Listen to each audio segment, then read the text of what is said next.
Hey guys, तो आज से हम स्टार्ट कर रहे हैं ई फाइलिंग ऑफ रिटर्न्स का यूनिट नंबर 4 जो कि है टैक्स डिडक्टेड एट सोर्स। इसका सिलेबस एक बार आप लोग देख लेना। तो चलिए शुरू करते हैं। TDS is a system where tax is deducted at the source of income itself। मतलब TDS वो सिस्टम है जहाँ पर जो टैक्स होता है वो डिडक्ट हो जाता है जो सोर्स ऑफ इनकम होती है, जहाँ से हम इनकम को जनरेट कर रहे हैं वहीं पर जो टैक्स होता है वो डिडक्ट हो जाता है, उसे हम TDS कहते हैं। And the person making the payment deduct tax before giving money to the receiver. मतलब इसमें क्या होता है, जो एक पेयर होता है वो जो पेमेंट देने से पहले जो टैक्स बनता है उसको डिडक्ट कर लेता है, उसके बाद जो मनी होती है उसको मतलब जो पे होता है उसको पे करता है and deposit it to the government. उसके बाद जो टैक्स होता है उसको गवर्नमेंट को डिपॉजिट करता है। Any example, your employ deduct TDS from your salary and pay it to the government on your behalf. मतलब इसे एक एग्जांपल के तौर पर जैसे आपका एम्प्लॉयर है वो मतलब जो TDS है वो डिडक्ट करता है एंड जो उसकी सैलरी से आपसे, एंड उसके बाद जो ये TDS होता है इसको गवर्नमेंट को पे करता है आपके बिहाफ पर।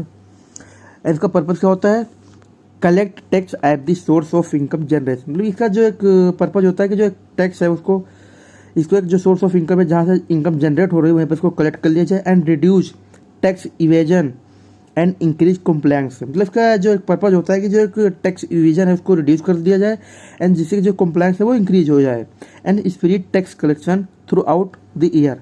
एंड इसका मतलब होता है, इसका पर्पज़ होता है कि जो टैक्स कलेक्शन है थ्रू आउट द ईयर वो स्पिरिट करती रहे and ensure advance payment of taxes. And ये इसका पर्पज़ होता है कि जो एक एडवांस पेमेंट ऑफ टैक्सेस हैं उसको इंश्योर करे and minimise the burden of lump sum tax payment. And जो एक लमसम टैक्स पेमेंट होती है उसको मिनिमाइज करे।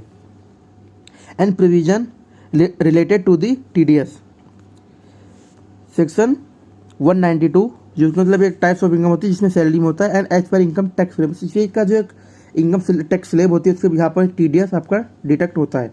एंड सेक्शन 194 इंटरेस्ट, मतलब अदर देन, मतलब इसके बाद जो इंटरेस्ट होता है लेकिन वो जो सिक्योरिटी का इंटरेस्ट के अलावा उसका जो TDS रेट होता है वो 10% होता है। एंड जो सेक्शन 94C है इसका जो आप किसी भी कॉन्ट्रैक्टर को पेमेंट करते हो वो TDS होता है एंड इसका जो टैक्स रेट होता है वो 1% होता है individual and Hindu undivided family के लिए, वहीं पर जो 2% होता है वो अदर्स के लिए होता है।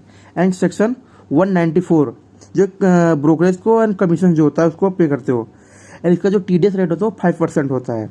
वहीं पर सेक्शन जो 194J होता है ये किसी प्रोफेशनल या टेक्निकल जो फीस होती है उसके लिए होता है एंड इसका जो TDS होता है वो 10% मतलब करता है।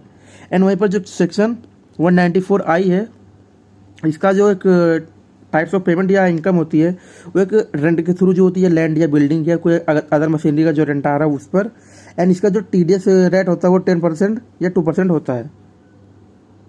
And threshold apply TDS is deducted only if payment exceed certain limit. Example 5,000 for interest, 50,000 for rent to individual etcetera. मतलब ये थ्रेशोल्ड मतलब कुछ एप्लीकेशन है जैसे अप्लीकेबल मतलब अप्लाई की जाती हैं। जैसे अगर TDS वो तभी डिडक्ट होगा अगर जो पेमेंट है वो सर्टेन जो लिमिट होती है अगर उससे ऊपर जाती है तो, जैसे फॉर एग्जांपल अगर इंटरेस्ट है वो 5,000 से ऊपर जाए तब आपका TDS कटेगा। वहीं पर जो एक रेंट है अगर उसके लिए 50,000 से अगर ऊपर जाता है इंडिविजुअल के लिए तब आपका TDS डिडक्ट होगा।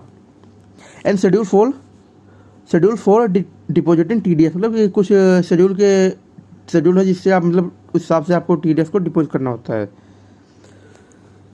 TDS deducted must be deposit to the government by payer by specific.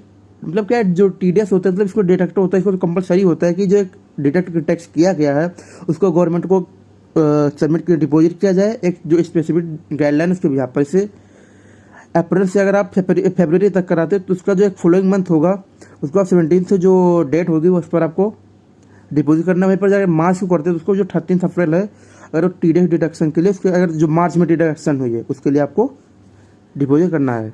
Example TDS deducted in May must be deposit by 7th June. तो अगर आपका TDS जो है अगर वो मई में अगर डिडक्ट हुआ है तो उसका जो डिपॉजिट होगा वो 7th जून को कराना कंपलसरी है। And schedule for filing TDS return, quarterly TDS return must be filed after depositing TDS। These return include detail, इसमें क्या जो क्वार्टरली होता है ये TDS को रिटर्न को मतलब कंपलसरी होता है कि आप TDS को फाइल करो एंड उसको जो TDS उसको आप डिपॉजिट करो। इसमें कुछ डिटेल्स उसको आप इंक्लूड करना, तो जैसे पेन होगा, जो डिडक्टीज है उसका जो पेमेंट है वो, सॉरी पेन नंबर मतलब परमानेंट अकाउंट नंबर है वो, एंड जितना भी आपको अमाउंट पे करना है वो, एंड जो TDS डिडक्टेड एंड डिपॉजिट मतलब उसका जो आप TDS को डिडक्ट किया है एंड उसका जो डिपॉजिट करना है उसका एक रिसिप्ट हो। एंड क्वार्टरली वन में जो अप्रैल से जून तक होगा, इसमें 31 जुलाई को ड्यू डेट होती है। वहीं पर क्वार्टर 2 में इसका जो पीरियड कवर होता है वो जुलाई से सितंबर तक होता है, और जिसकी ड्यू डेट जो होती है वो 31 अक्टूबर होती है। वहीं पर जो क्वार्टर 3 होता है इसका जो एक पीरियड कवर होता है इसमें अक्टूबर टू दिसंबर होता है। वहीं पर जिसकी जो ड्यू डेट होती है वो 31 जनवरी होती है। वहीं पर जो क्वार्टर 4 होता है इसकी जो जनवरी टू मार्च मतलब पीरियड कवर करता है, तो इसका जो ड्यू डेट होगी वो 31 में होगी। एंड इसकी जो कुछ एग्जाम्पशन है TDS की, जैसे form number 30 used by tax payer to request lower और नील TDS डिडक्शन। मतलब इसका जो टैक्स पेयर होगा वो यूज करेगा कि जो एक रिक्वेस्ट है वो लोअर है और नील है TDS डिडक्शन की। And apply to assessing officer for a certificate under section 197। मतलब इसमें क्या है, एक असेसिंग ऑफिसर के अप्लाई करना पड़ेगा जिससे कि आप जो सर्टिफिकेट से आप उसको अप्लाई कर सको, एंड जो अगर आपकी जो इनकम है वो सर्टेन 197 में आ रही है तो। And typically use to when actual tax liability is expected to be lower than TDS। मतलब इसमें क्या है, इसका जो टिपिकली तभी किया जाता है जब काफ़ी जो एनुअल टैक्स लायबिलिटी है वो जो एक्सपेक्टेड जो रिटर्न है उससे कम आ रही TDS रेट से। And form number 15G declaration form by individual below 60 year and Hindu undivided family to avoid TDS on interest income. तो इसका जो डिक्लेरेशन है वो इंडिविजुअल के द्वारा, लेकिन जिसकी एज है वो बिलो 60 होनी चाहिए, एंड जो हिंदू अनडिवाइडेड फैमिली जिससे वो जो TDS है इंटरेस्ट इनकम पर उसको अवॉइड कर सके। इसमें कंडीशन क्या होती है, एक तो जो रेसिडेंट है वो इंडियन होना चाहिए, एंड जो इनकम है वो जो एक टैक्सेबल लिमिट है उसके नीचे बिलो होनी चाहिए। वहीं पर जो no tax payable on total, जो टैक्स पेबल है वो टोटल इनकम पर नहीं होना चाहिए। And form number 15H similar to 15G but senior citizen 60+। मतलब ये जो सिमिलरिटी है वो 16 ईयर के मतलब सिमिलरिटी सेम होती है, बस जो एक ये जो होता है ये एप्लीकेबल होता है जो सीनियर सिटीजन होते हैं उनके लिए जो कि 60+ है। And help avoid unnecessary TDS on bank interest if income is not taxable. ये हमें हेल्प करता है कि जो अननेसेसरी जो TDS है उसको अवॉइड कर सकें किसी बैंक इंटरेस्ट पर अगर जो इनकम वो टैक्सेबल नहीं है तो। And both form must be submitted at the beginning of the financial year to avoid TDS deduction। And इसको कंपलसरी होता है कि जो फॉर्म्स हैं उसको सबमिट किया जाए जो एक फाइनेंशियल ईयर का अगर कोई भी स्टार्ट होने वाला है, इससे कि जो आप TDS है आप उसको डिडक्ट कर सको। And form number 16 an annual information statement. Form number 16 जो कि सैलरी सर्टिफिकेट होता है issued by employer to employee. तो ये जो एक सैलरी सर्टिफिकेट होता है फॉर्म 60 ये इशू किया जाता है जो एम्प्लॉयर होता है उसके द्वारा एम्प्लॉय के लिए। And contain detail of salary paid and TDS deducted.